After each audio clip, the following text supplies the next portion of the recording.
Hunter x Hunter Episode 27. Nagpapasalamat kami sa inyong paghihintay. Malapit na tayong dumating sa lugar ng huling pagsusulit.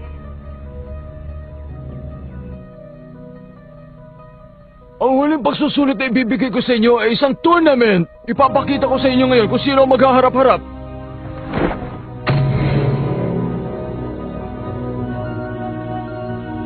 Ito ay... Sigurado yun. Ang aplikanteng makakapasa ngayong taon ay iisa lamang. Ganun ba?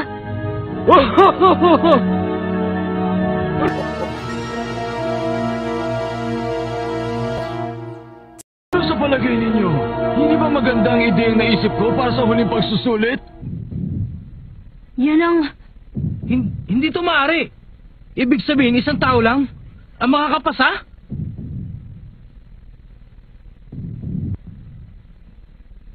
Ha? Tingnan mo, ikaw ang una. Sisok ang iyong kalaban. Kurapika! Makinig ka, Kurapika. Gawin mo ang lahat ng iyong makakaya. Kung maaari lang sana, huwag mo nang patagalin taong yan. Mananalo ko. Dahil kailangan.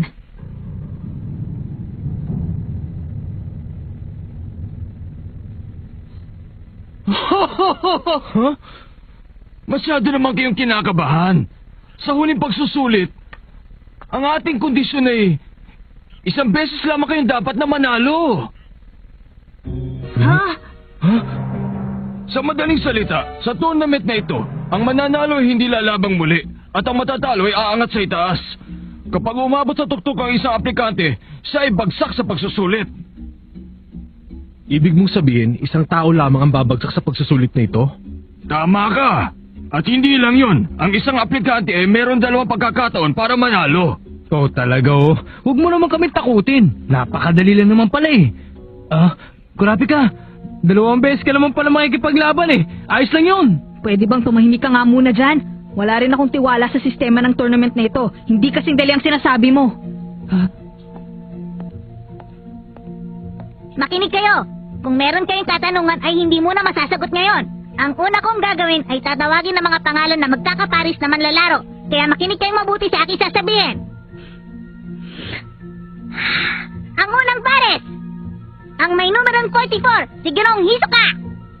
Laban sa may numerong 404, si Ginoong Kurapika! Ang susunod, ang may numerong 405, si Ginoong Gon! Laban sa may numerong 294, si Ginoong Hanso! Ang pangatlong laban, sino mang matalo sa unang pagtutunggali ay makakaharap si Ginoong Pudoro. At ang ika-4 na laban ay...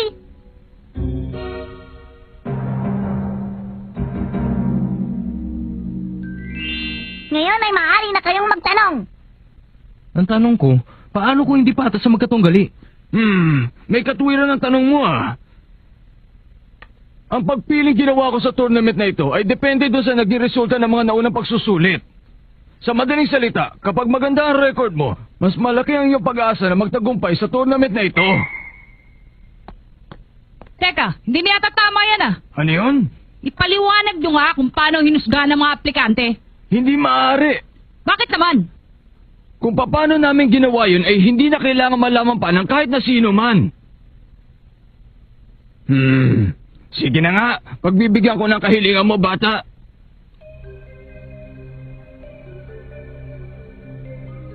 Ang pagdidesisyon na ginawa namin ay binubuo ng 3 bagay. Ang pisikal na kakayahan, kakayahan ng pag-iisip, at ang pagpapagaan ng kalooban. Ang tinitignan namin sa pisikal na kakayahan ay binubuo ng bilis, lakas ng katawan, katatagan, at lakas ng pakiramdam. Sa kakayahan ng pag-iisip naman ay talino, pagdedesisyon, katalasan, at kung paano kayo humawak ng problema. Ang galing naman pala ng ginawa nila. Oo nga. Tumahimik kayo. Pero hindi naman mahirap ang mga sinabi ko. Lahat kayo ay nakaabot sa huling bahagi, kaya wala kayong dapat alalahanin. Ang pinakamahalaga ay yung pangatlo. Yung pangatlo? Ito'y mahirap husgahan. Hindi mo ito basta makikita sa mga katangian na banggit ko kanina. Sa madaling salita, masasabi kong yun ang katangian na taglay ng isang tunay na hunter. Katangiang taglay ng isang tunay na hunter.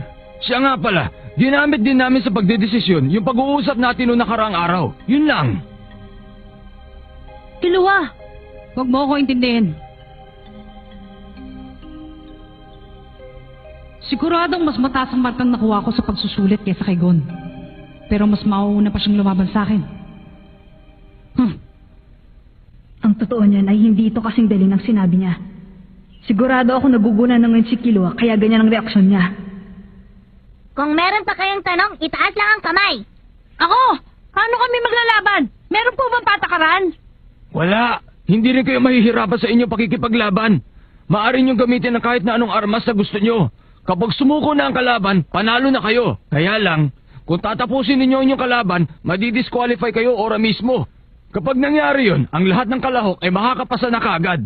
Ibig sabihin, tapos na ang pagsusulit. Maliwanag ba? Isang tao lang mag-iisip na gumawa ng karahasan. Meron pa ba kayong katanungan?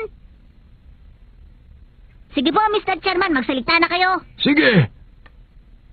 Sa libo-libong aplikante na sumubok sa pagsusulit para maging hunter, kayo lamang ang nakarating sa bahaging ito. Para sa inyong 9 na aplikante umabot sa huling bahagi. Bilang chairman ng Hunter Association, binabati ko kayo. Isang laro na lamang ang dapat ninyong ipanalo. Sigurado magiging isa na kayo sa magigiting na hunter. Mag-ingat kayo at magpakasaya sa tournament na ito. Mga kasama, sisimulan na natin ang huling pagsusulit. Ako si Luis. Ako ang inyong magiging referee para sa unang laban. Sisimulan na natin ang palaro. Ang unang maglalaro ay aplikanteng may numerong 44, si Ginoong Hisoka. Laban sa number 404, si Kurapika.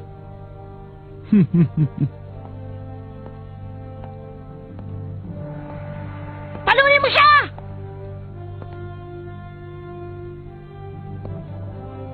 Pangako, mananalo ko. Ano ka ba? Huwag mong piliting manalo sa kanya. Meron akong pangako sa aking sarili. Ha? Hanggat nararamdaman ko pang sakit na dinanas ng aking mga kasamahan. Pilit ko silang hahanapin. At isa-isa ko silang dudurugin. Yun lang ang tanging dahilan kung bakit ako magiging hunter. Yun nga yung sinabi ko eh. Huwag mong bibigyan ng pagkakataon si Hisoka na talunin ka. Huwag kang mag-alala. Mananalo si Kurapika. Sigurado yan. Oo, sinabi ko naman sa inyo na kayang-kaya niya yan eh.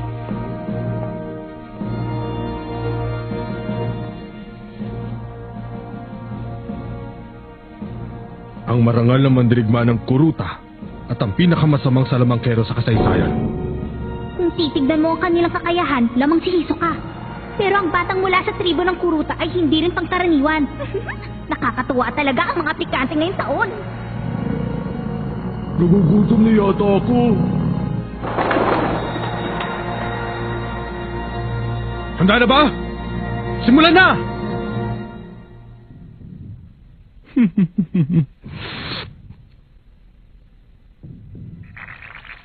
Sige, hugutin mo na. Pagbibigyan kita.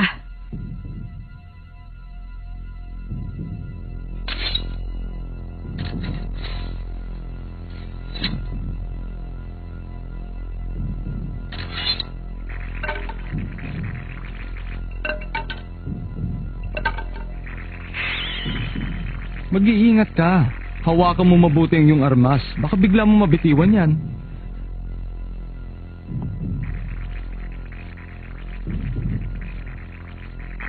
Ang estilong yan. Kailangan mo ng 2 talim para magamit ang isang espada. Alam mo ba yun? Nako. Ang paglalaro ng baraha ay hindi maaari matuloy kung wala ang kalahati. Kaya higpitan mo ang hawak mo para maging masaya. Hindi maaring mangyari yon. Sigurado yan. Sana nga. Humanda ka! Kurapika! Mag-iingat ka!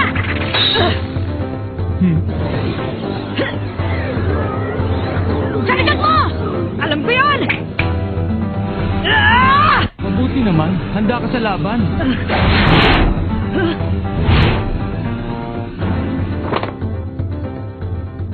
Mahusay ang 2 ito. Ang galing! Pareho sila! Kurapika, ibang klase. Mula ngayon hindi na ako makikipagtalo sa kanya. Mahusay ang 2 ito. Nahuhulaan nila kung anong gagawin ng bawat isa. Sa galaw lang ng kanilang katawan ay alam na kagad ng katunggali ang iniisip ng kalaban Ano kaya ang kanilang susunod na gagawin? Hindi na ako makapaghintay! Nakahanda na kaya tagalian. Tuloy ang laban!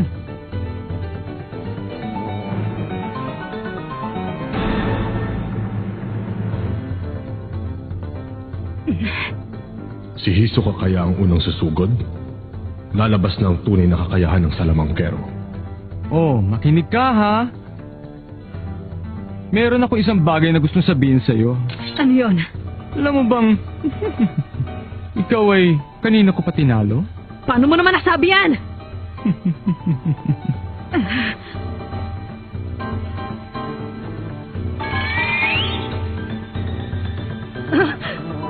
Nakita mo na?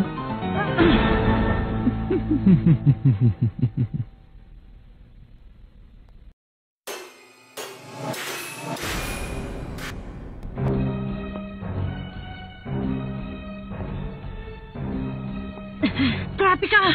May problema. Ano kaya nangyari? Malamang... Ha? Kaya pala. Saan ka pupunta?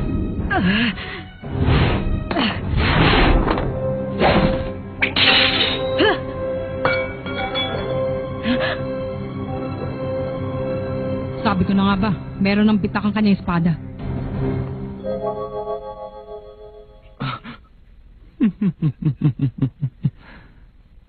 Alam mo, ang tawag nila sa akin ay salamangkero. Pero hindi naman ako isang mangkukulam. Hindi ko na nga rin alam kung anong dapat na itawag sa akin eh. Baka naman sabihin mo tsamba lang yung ginawa ko kanina. Sa simula pa lang, kalkulado ko na kung anong mangyayari. Hindi na masaya kung susuko ka sa kanya. Ano na ang gagawin mo?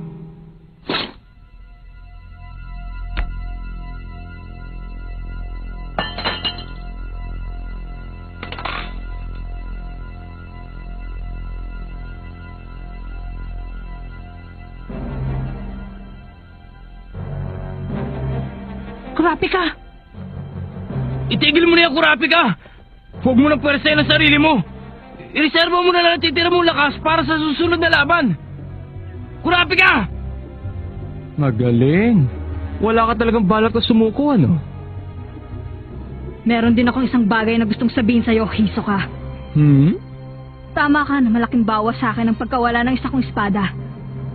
Pero, pupunan ko ang pagkawala ng espadang yun ng aking dignidad. Magaling.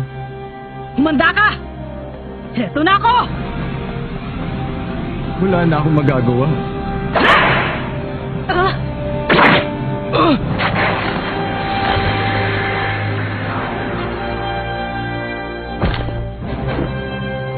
Kurapika!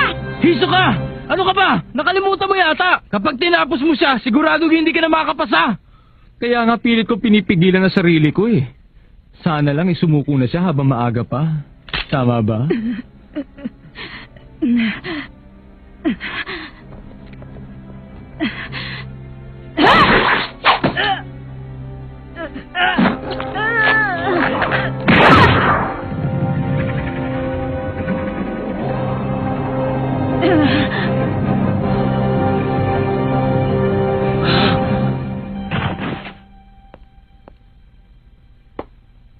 Kurapika, tama na! Huwag ka nang tumayo! Itigil mo na yan! Meron ka pa pagkakataon! Kurapika! Huwag ka na magabala pa! Anong huwag magabala? Bakit kalmadong-kalmado ka lang dyan? Kapag hindi siya tumigil sa pakikipaglaban, ha? Huh?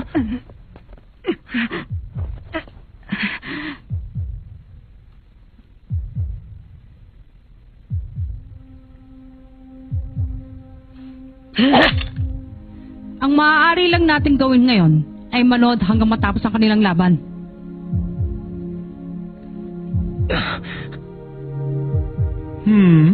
Mukhang hindi ka pa rin susuko hanggang ngayon. Hindi.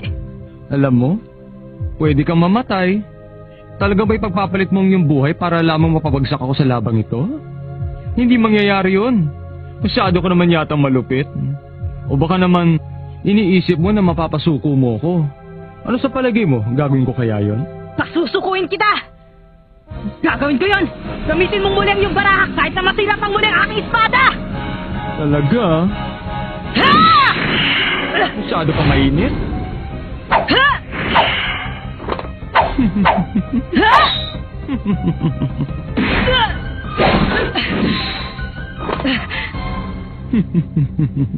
Nahihirapan ka na ba? Dahil sa'yo, nagsisimula na naman mabuhay ang aking dugo. Mukhang nauuhaw na naman ako. Ha?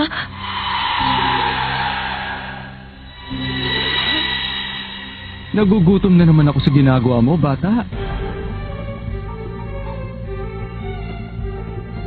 Hisoka! Hindi mahal. Itutuloy niya! Kurapi ka! Ha!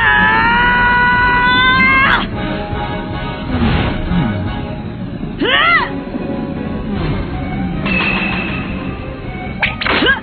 Hmm?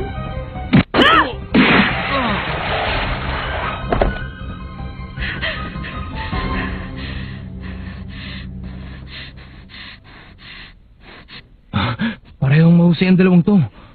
Si Kurapika, ang galing niya! Talaga. Magsisimula ng problema.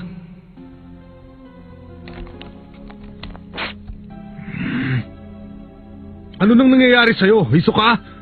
Bakit ganyan ang itsura mo? Hindi pa natatapos ang laban. Huminahon ka. Huminahon ka.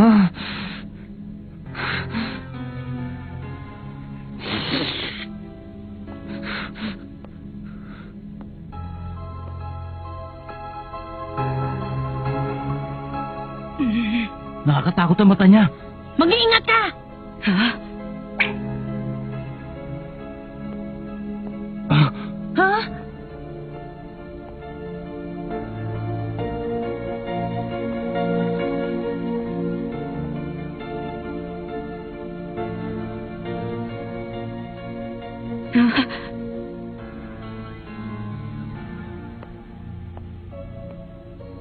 Sandali lang, Hisoka. Saan ka pupunta?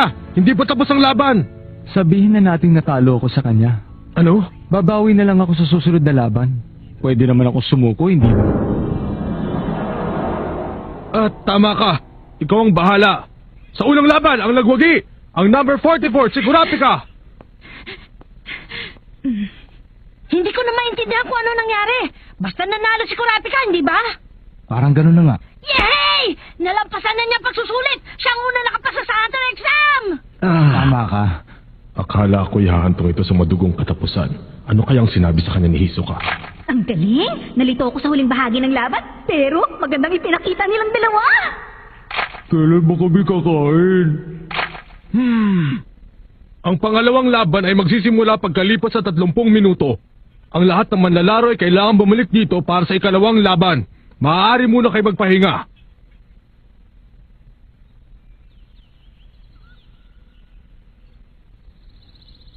Hindi ko maintindihan. Ano ba sinabi siya ni Hisoka? Tungkol sa spider. Spider? Marami ako nalalaman tungkol sa mga spider. Gagamba, yun ang simbolo ng Generyodan. Spider, yun ang tawag sa kanila ng mga taong malapit sa grupong yun. Wala akong naalalang nabanggit ko sa kanya tungkol doon. Pero mukhang alam niya na merong namamagitan sa akin na sa Generyodan. Baka naman siya may kinalaman sa Generyodan. Hindi ko alam kung anong relasyon ni Hisoka sa grupong yun. Pero nagka-interes ako sa kanya nang sabihin niya sa akin na may alam siya tungkol sa mga spider. Ang pangalawang laro ay malapit na magsimula. Kailangan na kayong bumalik dito. Kalimutan na muna natin yun. Binabati kita, Kurapika. Salamat, kaya lang. Ano bang nangyayari sa'yo? Para kang hindi nanalo sa laban yan. Dapat masaya ka dahil isa ka ng hunter. Hindi ko maramdaman na talagang nanalo ako sa laban. Tama ka. Ha? Pasensya ka na. Hindi ako nakinig sa sinabi mo. Dapat sa simula pa lang ng laban ay sumuko na ako sa kanya. Dahil masyado siyang malupit. Matapos mong talunin si Hisoka, saan ka naman nagsasalita ng ganyan? Alam mo, itataya ako rin ang buhay ko. Kahit siya pa makarap ko sa una kong laban. Huwag kayong mag-alala. Hindi ikaw ang inaalala ko ngayon kundi si Gon. Anong sabi mo? Malapit na tayo maglaban, Ginoong Hanzo. Hindi ako magiging mabait sa'yo. Sisimulan na natin ang pangalawang laban. Ang pangalan ko ay Masta, ang referee sa laban.